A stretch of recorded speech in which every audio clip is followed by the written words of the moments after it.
नमस्कार, आप देख रहे हैं इंडियन प्रेस हाउस और मैं हूं आपके साथ चतुर्वेदी श्रुति। सोचिए, आपने 2012 में अपने घर का सपना देखा, अपनी पूरी जमा पूंजी एक बिल्डर के हाथ में सौंप दी और आज 2026 शुरू होने को है, लेकिन आपके हाथ में घर की चाबी नहीं बल्कि सिर्फ कोर्ट की तारीखें हैं। जी हाँ, आज हम बात कर रहे हैं कोलकाता के उस आलीशान प्रोजेक्ट की जिसने लग्जरी का दावा तो किया लेकिन सैकड़ों परिवारों को बदहाली के मोड़ पर लाकर खड़ा कर दिया है। हम बात कर रहे हैं कोलकाता ईएम बाईपास स्थित अवनी ग्रुप के अवनी ग्रैंड प्रोजेक्ट की। आइए आपको बताते हैं इस प्रोजेक्ट के पीछे का पूरा सच। साल 2012 कोलकाता के सबसे प्राइम लोकेशन ईएम बाईपास पर एक बड़े प्रोजेक्ट की घोषणा होती है। नाम रखा जाता है अवनी ग्रैंड। विज्ञापन ऐसे कि किसी की भी आंखें चौंधिया जाए। जरा सोचिए, करीब 150 से ज्यादा परिवारों ने करोड़ों रुपए इस उम्मीद में लगाए कि उन्हें एक वर्ल्ड क्लास घर मिलेगा, लेकिन हकीकत क्या है? आज 14 साल बाद भी वहां सिर्फ कंक्रीट का एक ढांचा खड़ा है। बस करीब 200 करोड़ रुपए दाव पर लगे हैं। पर सवाल ये कि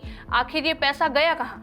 अब आप सोच रहे होंगे कि क्या इन खरीदारों ने आवाज नहीं उठाई? बिल्कुल उठाई, लेकिन ये लड़ाई आसान नहीं है। हमारे पास जो जानकारी है उसके मुताबिक कई मध्यम वर्गीय परिवारों ने बैंकों से लोन लिया जिसकी ईएमआई वो आज भी भर रहे हैं। यहाँ एक बड़ा सवाल उठता है कि क्या बिल्डरों को इतनी छूट मिलनी चाहिए कि वो सालों साल लोगों के पैसे दबाकर बैठे रहें? आज अवनी ग्रैंड के खरीदार सिर्फ घर नहीं मांग रहे, वो अपना हक मांग रहे हैं, अपना इंसाफ मांग रहे हैं। मामला अब एनसीएलटी यानी नेशनल कंपनी लॉ ट्रिब्यूनल की चौखट पर है। खरीदारों ने एकजुट होकर कानूनी जंग छेड़ दी है। हालिया रिपोर्ट्स के मुताबिक कंपनी दिवालिया होने के कगार पर है। 14 साल की लंबी देरी, खरीदारों के करोड़ों रुपए का कोई हिसाब नहीं, प्रोजेक्ट को बीच में छोड़ना।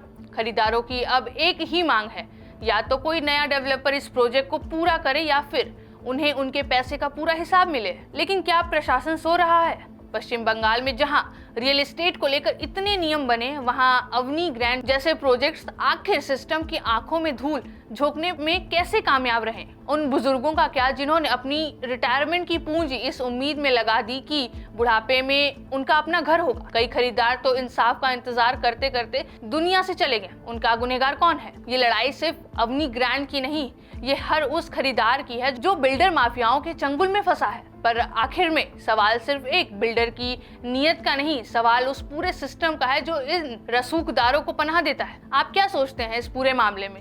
अपनी राय हमें कमेंट्स बॉक्स में जरूर बताएं और चैनल को लाइक, शेयर और सब्सक्राइब करना ना भूलें।